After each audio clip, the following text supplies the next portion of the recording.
15 दिवस आधी आलं, त्याच्यामुळे शेतकऱ्यांची कामं खोळंबली, शेतकऱ्यांचं अतोनात नुकसान झालं।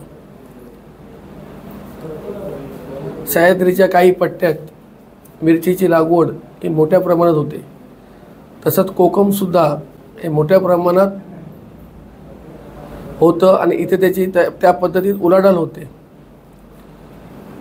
पण आमचे जे तहसीलदार आहेत श्रीधर पाटील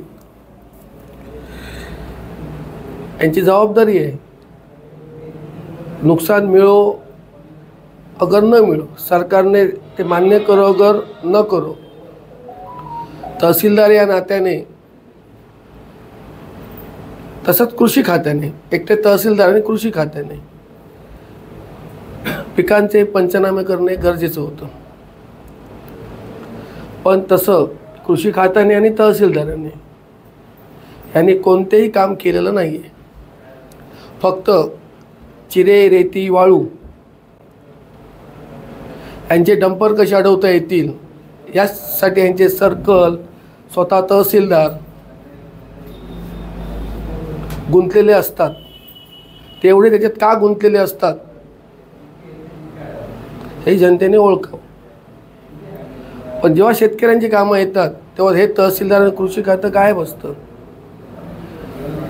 त्या लोकांनी, कृषी खात्याने, तहसीलदाराने 8 दिवसात त्या गावातल्या तलाट्यांना जाऊन मिरचीचं म्हणा, कोकम म्हणा, शेंगदाणा म्हणा, जी पिकं या शेवटच्या 15 दिवसात शेतकऱ्यांना मिळणारी होती,